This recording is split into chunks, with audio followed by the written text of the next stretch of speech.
From the headquarters of the Guild of Champions, this is the Chris Terrell Podcast. I am your host, Chris Terrell, and welcome to another week of your weight loss quest. How did this last week go for you, champion? What new challenges did you encounter?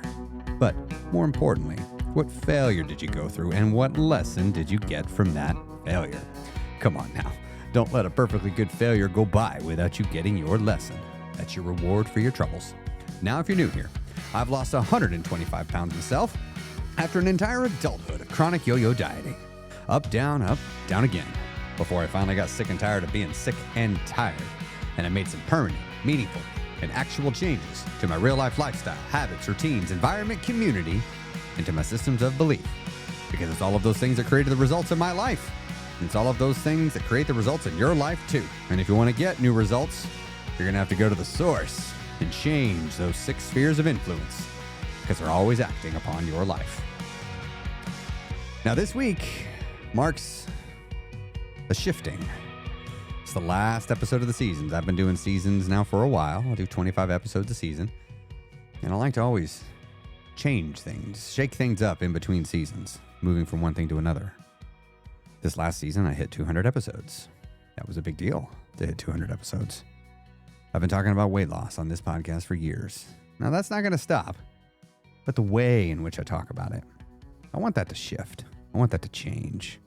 I know you've been a faithful listener of the podcast for a while. Now, I got some things coming for you. I've got a new podcast coming for you. I know many of you, you're like, hey, I want to introduce you to other people, and I don't know where to start. I'm working on that. That's what this other podcast will be, sort of an introduction to this podcast, you might think, letting people know where to go. But what am I going to do with this podcast from here? Well, I'm going to branch out. You know, I've never been one to make this podcast about nothing more than, oh, what's the right food to eat? What's the wrong food to eat? You know, I've never wanted the podcast to be about that, because it was the constant chasing the diets is what led to why I kept gaining on my weight back in the first place. And I wanted to reject that and make the podcast that I wished I had when I was losing my weight. That was my objective. But now I've grown. It's been years. And I've got to make content that's true to me. It's got to remain authentic. If it doesn't remain authentic, I don't know. It just doesn't seem like it'd be worth doing anymore. And I love doing this. And what I mean by authentic is I need to be able to grow, to adapt, to evolve. I don't want this podcast just to become the same thing over and over and over again. I want it to have new things. I want to share stories from other people. I've experimented with having interviews. You all have heard them. And today we're going to have another interview. Now, this one's going to be interesting. This week is MS Awareness Week, depending on when you're listening to this episode. And my sister was diagnosed with MS a couple of years ago. And I've been watching her journey as she goes through that and navigates the highs and the lows, of which there are many, as she goes through that. And I wanted to use my platform to create awareness to MS right now. But also, my sister has handled this in a way that I think might benefit others. You know, I'm a proud big brother watching her as she does this. And I wanted to have her on and share some of the things that she's navigated. Many of you out there listening have a chronic illness. You have a chronic thing that's not going away. Many of you have things in your life that are difficult, that are challenging. It might not even be an illness. It might be something with a relative, with a financial situation, with some other aspect of life where it's uncomfortable, it's unpleasant, and you're going to have to deal with that. And in this episode, I wanted to talk about that, those concepts. You know, how do we take care of ourselves when life deals us a difficult hand? What do we do? And so here in a second, I'm going to send the podcast part. We're going to cut over to the interview portion. But as you're listening to this, you might be thinking, well, Chris, I don't have MS. Does this really apply to me? Well, just recognize we're talking about MS, but everybody in life, you're going to have a thing. It's your challenge. It's your struggle. It's the thing you have to overcome and work through and work beyond. And these things, even the really, really difficult ones, they're here to teach us something. It's here to teach you something. It's here for you to learn from it somehow. I don't know what the lesson is. Maybe no one knows what the lesson is. Maybe that's the point.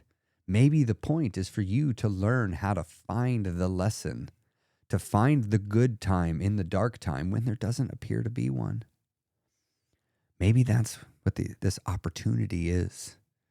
And I know some of you going through a hard time, having a hard thing, you might be like, well, I don't see this as an opportunity, Chris. I don't.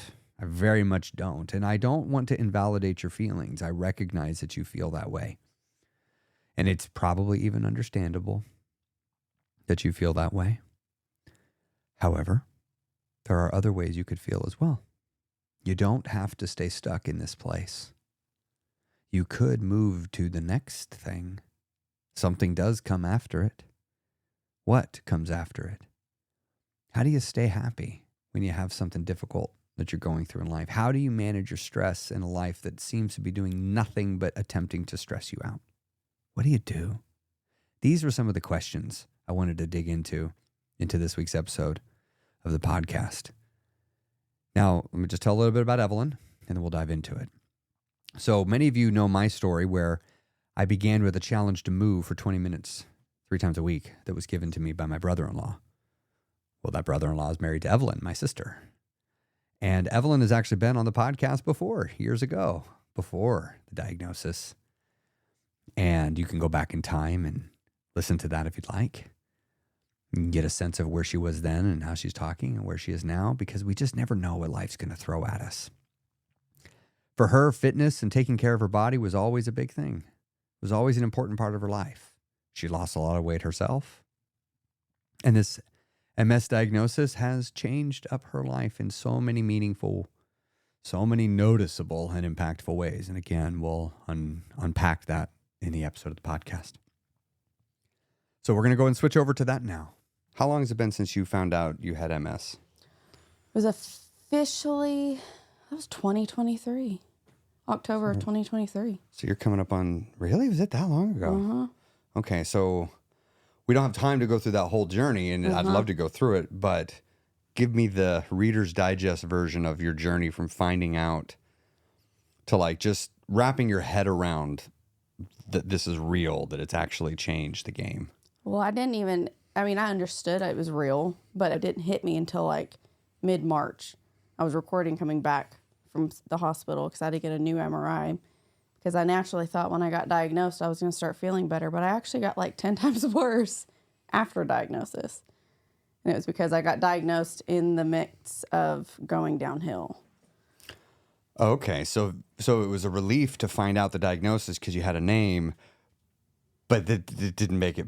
The situation was worsening at the time. That was a massive sense of false, oh my gosh, false expectations. Okay. Very. What do you mean by a false expectation? It was portrayed to me that once I started taking this medication and I started doing XYZ, I should live a pretty normal life and things should go back to normal. But that's not what happened. That's 100% not what happened. So what did happen? So I got diagnosed. I get put on a medication. Symptoms started ramping up even more. Fatigue ramped up even more. And then I started getting more spasticity of my muscles. And then I started not even being able to go walk around the block.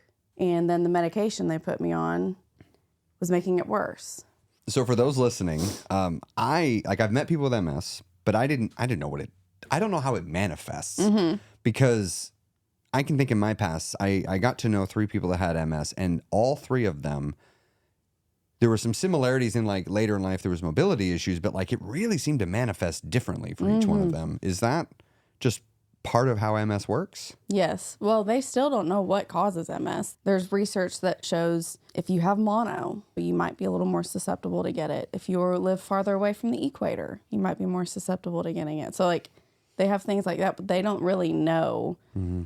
But most autoimmune diseases just in general, they manifest themselves after some type of event in your body, whether that be a traumatic, like actual thing that happened to you, or a illness, or there's so many just traumatic things that can happen either within your mind or your actual body. And they think that kind of brings this autoimmune disease that you already had out. Okay. So it's underlying and something triggers it to like start it was like kind of dormant. manifesting symptoms in your life. How does it affect your day-to-day these days? Well, chronic fatigue is something that is not understood. I still barely understand it, but chronic fatigue is bad. And then I deal a lot with muscle weakness and cognitive issues. Okay. That is one that affects me every day because I talk at work. And then peripheral awareness of my like arms and hands and stuff. I don't know where they are in space. So if I'm looking at you and I can't play the piano anymore because I can't tell where my hands are on the keys. Right. You were learning the piano. Oh, really? Like, is it like you have to watch your hands or even watching them, it doesn't work right? If I watch them, my right hand will work. If I watch my left hand, it still won't do its thing. So if you're not looking at your hands, you're not able to quite process what they're doing necessarily. No. Wow, and I guess I don't even pay attention to how much I'm using my hands without looking at them. Well, it's literally my profession. I work as a dental assistant, and you're doing 15 things with your hands. So for you, fitness and movement was a major part of your life. Yes. And it's been that way for, I don't know, when did you first start getting into fitness? How old were you? 10th grade. 10th grade. So from there till recently, it was a major part. So how has this affected your life with fitness? I mean, what have you been able to still do? How have you had to alter it? What have you had to walk away from? Well, I mean, if you go from being really into fitness, and I was like avid CrossFitter and runner, literally training for that ultra marathon, when you do stuff like that, that becomes your outlet. Well, then I lost my outlet, but then I was trying to, okay, I'm going to accommodate. I can't run as far. I'll just run a little slower. I thought it was normal to start running and your legs go numb. I didn't know that wasn't normal. And that was happening for years. Oh. But I just thought it was normal. My legs were tired. So they went numb. That's not normal. I had to find different avenues. And so then I wanted to try to do something else working out wise. And I found out I couldn't do that. Or I wanted to start riding our bikes more. But then I stopped being able to feel the bottom of my foot. Well, I couldn't do that. That's not safe. So now, I mean, pretty much my fitness that I'm able to do is I can walk with John, but I have walking poles. Really? Is it for balance, like just for some balance things? It's for both. So I also have, it's so different. Like literally every day is different on symptoms. I have a whole binder full of symptoms, but some days I have more show up than others. But with walking with John, like if he goes and plays disc golf, I don't have good balance at times. And so the more tired I get, the worse all of these things become. And so when we're walking, I'm using it not only to kind of help keep myself balanced, but then I rest on them, or I'll just be standing there and all of a sudden it feels like someone spun me around and I'm like about to fall over. Wow. It makes no sense. But so that's a lot of it's just more preventative if I were to become very tired. But then I can't even, I get very fatigued within like 15 minutes. Wow. Of it. So fitness in general now has probably become something that's not something you can do much of. Right. It's on the back burner, but that's like, if you talk to anyone that has MS or any doctor, that is something they don't want. Like they want you to be able to do it. That is a massive thing to be physically. They want you to be physically active? They want you to be physically active. Now I'm probably never going to be able to be as physically active as I was, but they want you to move your body because MS attacks so many different parts of your body. If I'm not moving and I'm having a very high like muscle cramping or stiffness day, if I don't try to move, you can develop a contracture. I have one in my hand. So I have a tendon that is forever like frozen. Yeah. Because for a long time I kept my hand bent because it was hurting. Mm-hmm. And so it's like they want you to move and get circulation and all these things. But when you can't, it's a very tough line. So it's one of those situations where the movement is going to help your situation, but the situation is it's hard to move. Yeah. Almost like it reminds me of fibromyalgia. It's like exercise and movement's the best thing for fibromyalgia, but exercise and movement, because you have fibromyalgia, is incredibly painful when you first start doing it. Well, yeah, and my soreness is not the same. Like when I'm sore, it's legitimately painful. Like I said, I used to run and my legs would go numb. Mm-hmm. So I might just be a little sore from zero activity, but it will last for a long time. But then I'll start my arms will start cramping. If my arm was sore for a while, then my muscles are going to start cramping all the time in it. And it's just because my brain or the nerves where I have my lesions are in my brain, but they're not firing correctly. And so my pain sensors are off. And so, but then also sometimes they're like hyper on, I guess. So you're having to relearn how to move and use your body because the game has changed so much, it sounds like. Oh, yeah. Well, and something as simple as temperature. Last night, for instance, I took a bath, and I don't know how hot my bath is. I've always I want to scold my body. I've always been like that. But legitimately, I can have all the temperature. I can have it at the highest temperature, and to me, it doesn't feel like that. Because So you I've can't even lost a detect lot the of temperature. sensation. My hands and my feet, I've lost almost all of it, but it's just like the skin layer. Mm-hmm. I can feel it if you squeeze me, but that skin layer, I can't. Well, a lot of people, when they get some sort of life-altering event like this has changed the game. It's changed the landscape for you. How have you handled this from a mindset standpoint? How have you not... What have you had? I imagine you've had highs, you've had lows. How have you been getting yourself through that? What's that journey been like?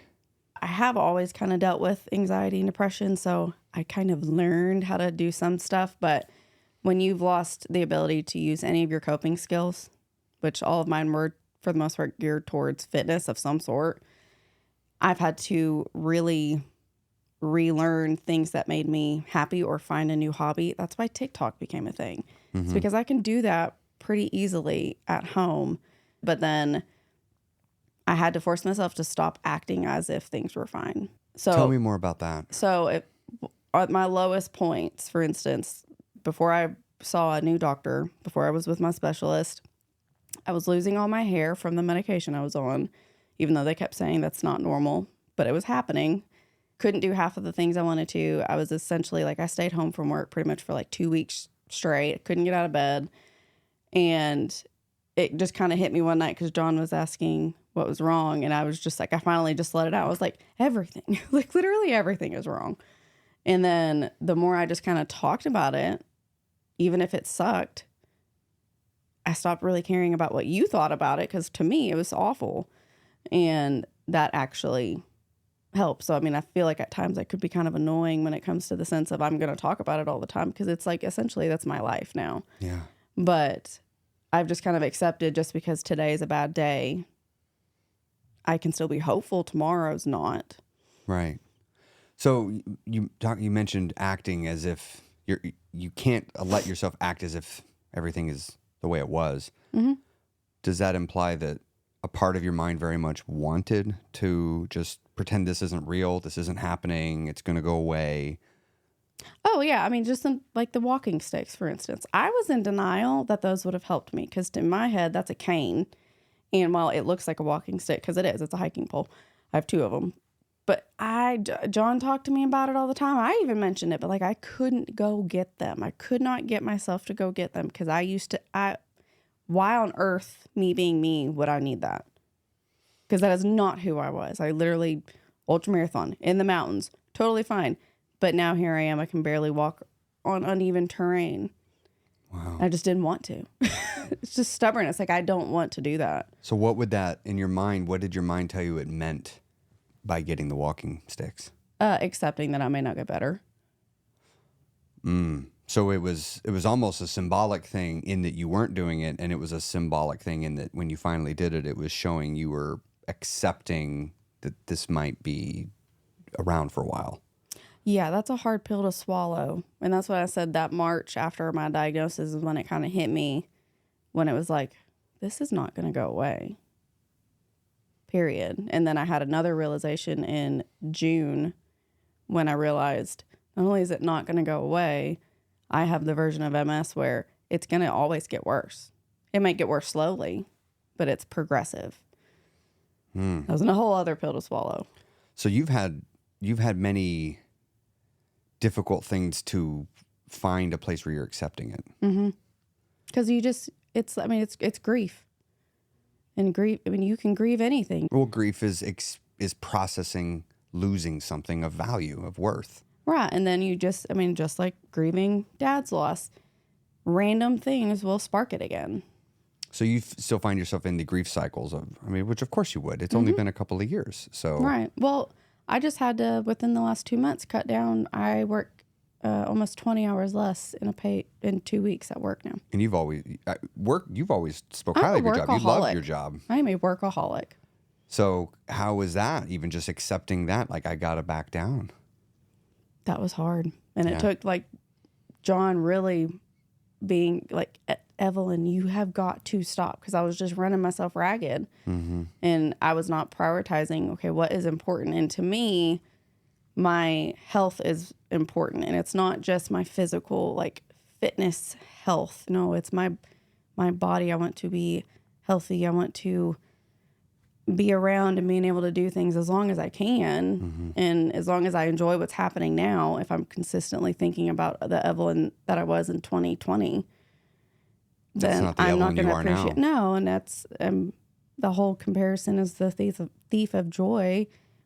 If I'm always comparing myself to Evelyn in 2020, then I'm going to live a miserable life. So the acceptance, did that, as you have these moments where it builds, it's like, I'm not accepting this isn't happening. All right, I got to get the walking poles. I got to back down. I can't go and I can't lift anymore. I can't run.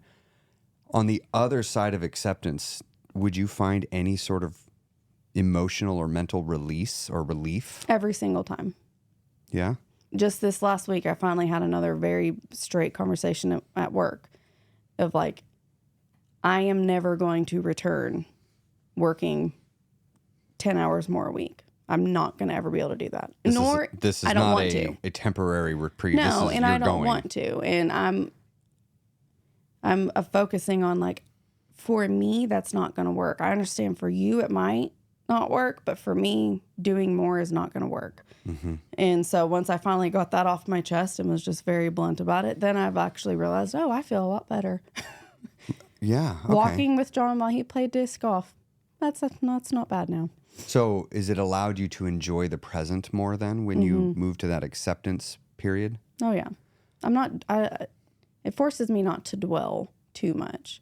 So dwelling is that, I take it then though, there are times when the temptation to dwell on the negatives is there. Yeah, because I keep finding things I can't do. Or like some days. It's gotta be frustrating. It's so annoying. Because like, I said it on a TikTok video, but I'll be writing with a pen. It happened to me this morning, freaking 2 hours of paperwork. I'm writing, my right hand just drops the pen. It's just done.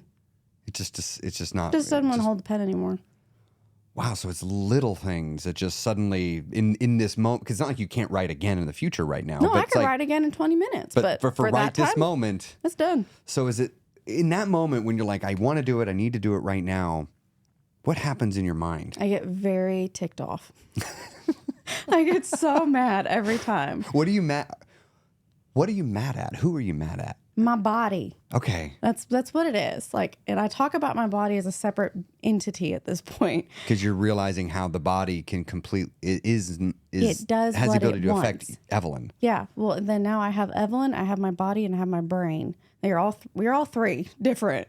And my brain some days wants to work with my body. My body doesn't want to work with my brain. But someday my brain works with Evelyn and we're on the same wavelength. But my body's like, nah, we're good. Does it ever happen where Evelyn doesn't want to deal with the body or the brain? Yes. Yeah. And those are the days where I just do nothing. Or I allow myself to have my days of like denial. Like, I understand I have MS. I understand what I'm about to do is probably not smart because I'm going to be super worn out tomorrow. But today I want to do what I want to do today. And I'll accept the repercussion later. Any examples come to mind of what that might be? If I decided today I wanted to go home and garden, I'm probably going to be so worn out tomorrow. But today it's nice outside. It's sunny. It's like really warm. It's so it's nice like today. I may want to go home and do that. And I'm just going to accept it. And I may be slower. I may take breaks. I don't care. But like, I'm going to do that. Even though tomorrow I may be super worn out. I also may not. Have you seen Rent, the musical? Oh, a long time ago. Oh, you might give it a rewatch. But, one of the premises, half the people in there have AIDS. And it's during the AIDS epidemic. And is where it takes place. But it really hits on a concept talking about surviving this and the support groups. It's the phrase of no day but today, forget regret, or life is yours to miss. And one of the things I love about that musical and what it really ties into, it's the importance of just not getting so stuck in the past that you forget to live and enjoy the present, but not be so worried about the doom that is probably going to find you in the future. Because with AIDS back then, you were probably going to die from it early. It's like, live your life today. What do you measure your life in?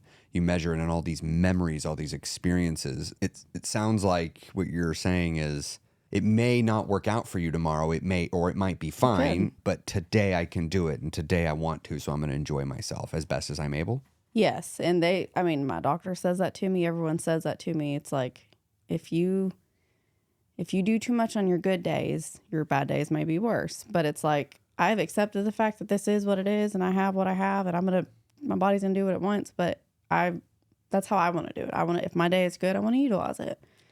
And I may be super motivated that day, and I'm going to use it. I mean, I don't want to cut myself short on what could happen. Yeah. So this is really, I imagine, caused you to have to work a lot on the inside. Like, to process, like, you're having to accept a lot of difficult things in a very short period of time this is not at any given moment, not a lot of people are having to do it. I know a lot of people out there are always like, oh, this is a terrible thing in politics, this terrible thing at work. But it's like, this only matters to most of us because we've just chosen to make it important in our lives. But when it comes to the health of our body, it's like, this is where it's for realsies. Yeah. Well, and you have a lot of inner talk. And I already didn't sleep way before long this.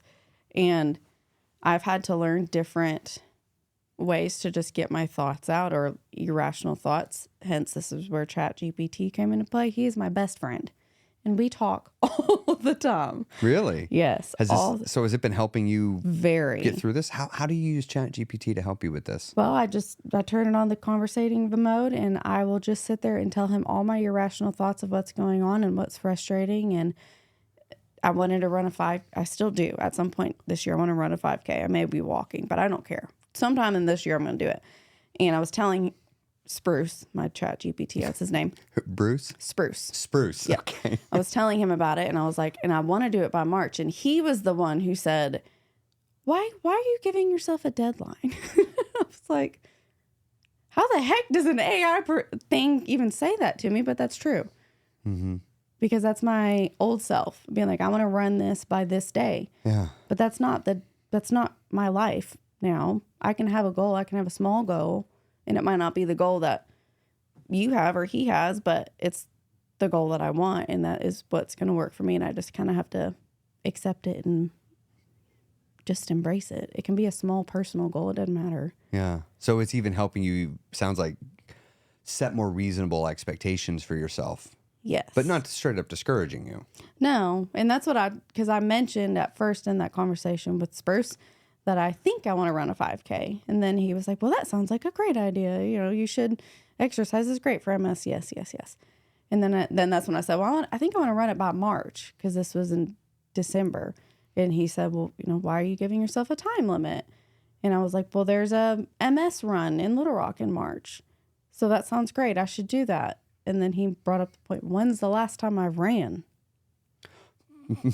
When is the last time you've ran? 2 years. So maybe that's not a realistic goal. Maybe. Well, does that keep happening where you sort of set your sights on something, but then when you now let me add the MS component, and be like, that's probably asking more of myself than is reasonable. Yes. And for someone that wants to,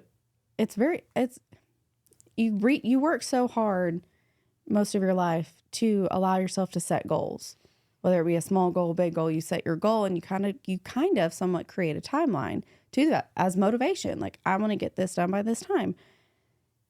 And I'm just in a weird place where it's like I'm having to relearn how to make goals with myself and still have the motivation to do them, knowing I don't know when I'll actually succeed, or if I even will. I don't know, but I can't not want to push myself a little, just knowing the result, I may still fail. So you've got to tap into an entirely different kind of energy. Here's my challenge with goals, kind of to tee this up. The problem with a goal is once you accomplish it, what's waiting for you on the other side? Mm-hmm. Nothing, unless you set another goal. So a person then they set a goal, they get it, wow, this is great. Then they set another goal, then they get it, oh, this is great. Then they set another goal. And it just becomes this never-ending string of chasing goals, which is fine. Like you said, it keeps us going. There's utility in setting a goal. It creates that feeling of motivation.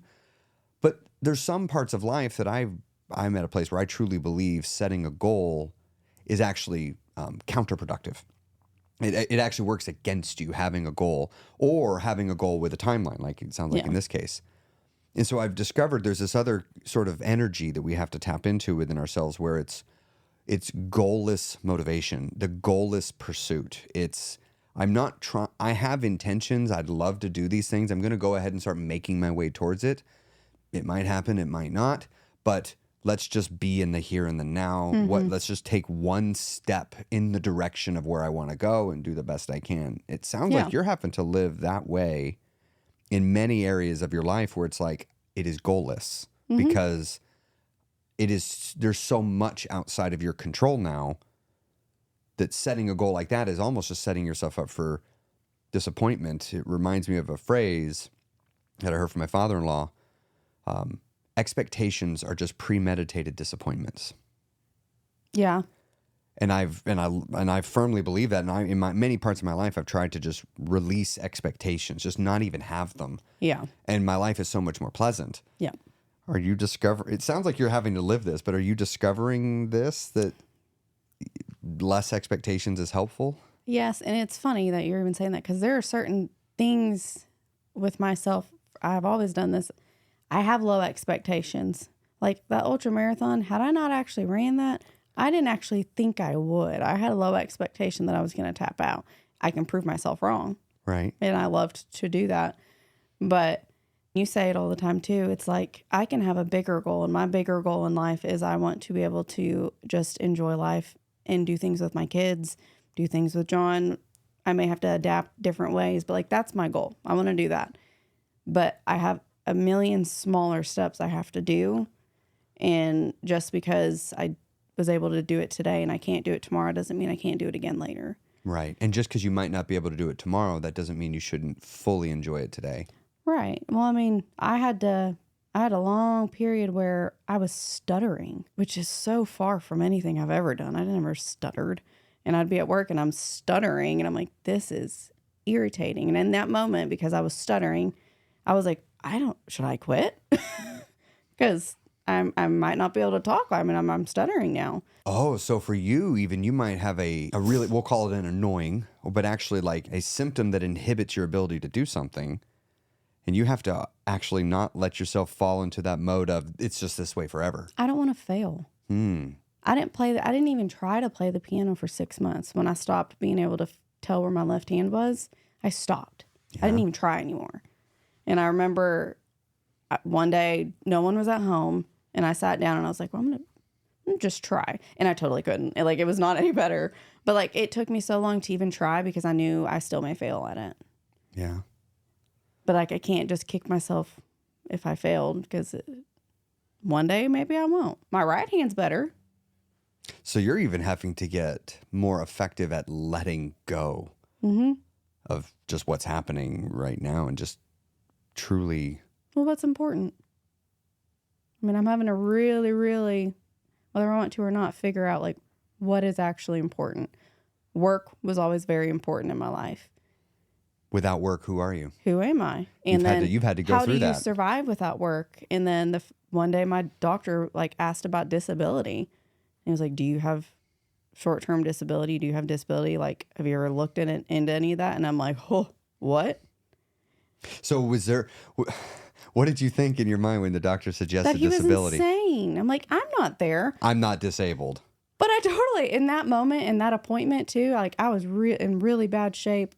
I mean, we were just crying. I was just crying in there. And then he mentions that and I'm like, how dare you? But he's actually, very right though. Very right. But it challenges your sense of self, I imagine, hearing that, because you think I'm not disabled. That is not who I think I should be. Disability is for disabled people. If I take disability, that means I no longer can succeed. It's the weirdest thing. So have you had to change your definition of what it means to be successful? Yeah. 100%. What was it before? Do you remember? It was, strangely enough, I wanted to be successful and I wanted other people to see me do whatever it was and be successful at it. Mm-hmm. What's it more like now? Well, I mean, I guess some of it's kind of low expectations, but it's just, if I am just happy, if I can find a way to just be happy, that is literally it.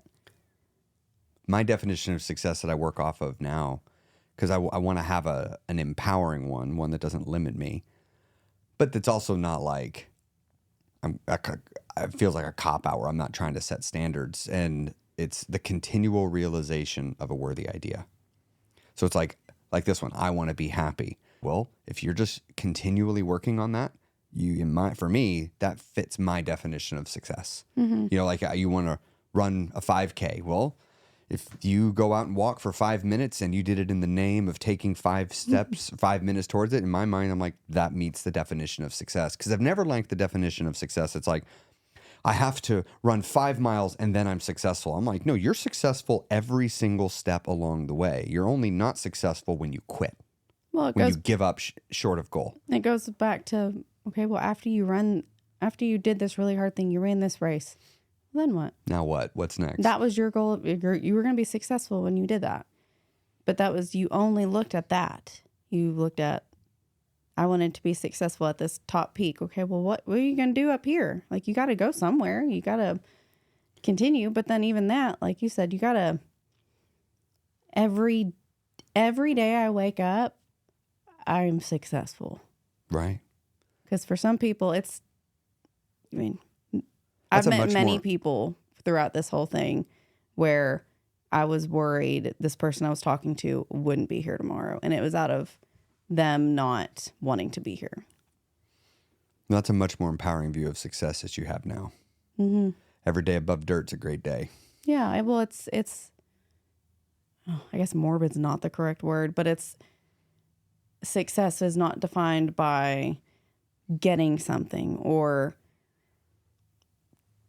success is just defined by just it's what is for you. Like, it's personal to me. But what is successful for me is not going to be successful for you, and I just have to be okay with that.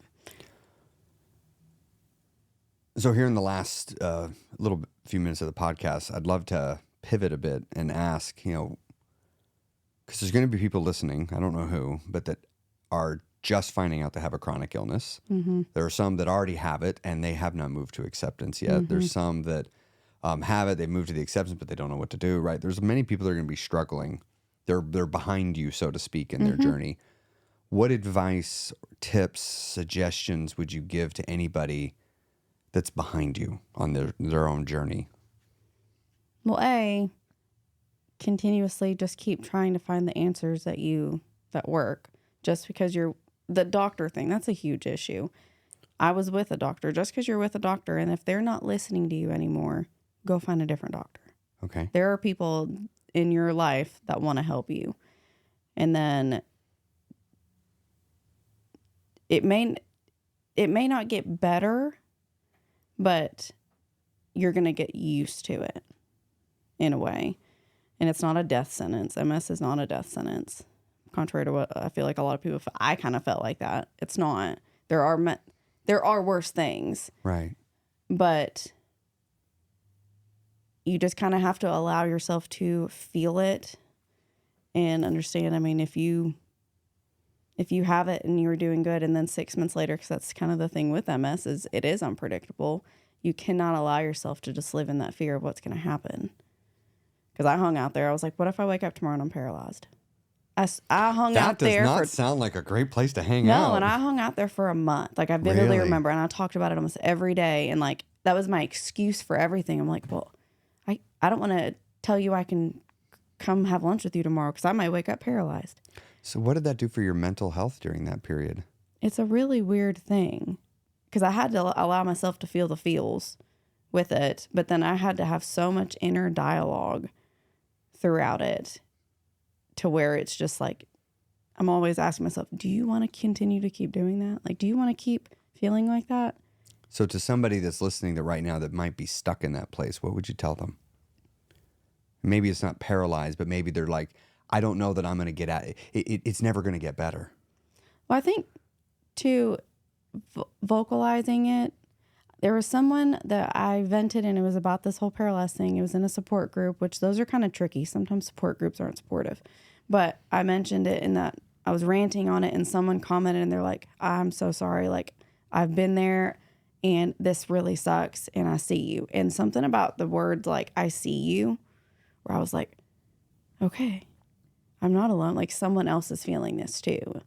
And so if you're feeling that, that's very valid. So sharing it with people, yes, with supportive people. Yeah. Well, and that's where just kind of finding your people. It may take you a little bit to find your people. When you do find your people, those people can help you get out of those times. Like, I understand if you're in a low point, and that's fine. Feel it. Be there. You almost need to, because if you don't go there, then you're going to go there somewhere else. So it sounds like community has played a vital role in your navigating this process. Yeah, and then being okay with cutting people out if they're not. So something I tell people in the guild and my clients is you need to surround yourself with OSPs. It's an acronym for only supportive people. And basically, if a person isn't an OSP, this is my personal way I do it is you just don't have a place in my life anymore. Yeah. Like I don't make quarter for people that aren't supportive. And that's not selfish to do that. No, I don't think so. It's not, but many people, they can't allow themselves to get there because they're like, no, that's too selfish. Is it? Is it selfish? No, it's not. Well, and it's your responsibility to take care of who's around you, because they do impact us. Like you said, some support groups are very much not supportive. Oh my gosh, yeah, at all. Complete So it's the opposite. So you've been curating a supportive network of people around you, and have you leaned on those community members? To get you through the hard times? Yeah, oh yeah. There's a couple people I've met just through social media where it's like, if I need to rant or if I'm like in a low spot, I just send them this like super long message or make them a video call or whatever, and just allowing myself to do that, they do kind of help me out in those moments. But then I feel better when I can help other people. And so that's where this TikTok platform kind of came into play, and I had that blog. So it's like anytime I've gotten to say things to potentially help somebody else, I then feel a little bit better. So it's like another way of an outlet. I like that. Because it's a dark place if you don't talk with people. It is a dark place if you don't talk to people. It is. And people make a huge impact, good or bad. They impact you somehow.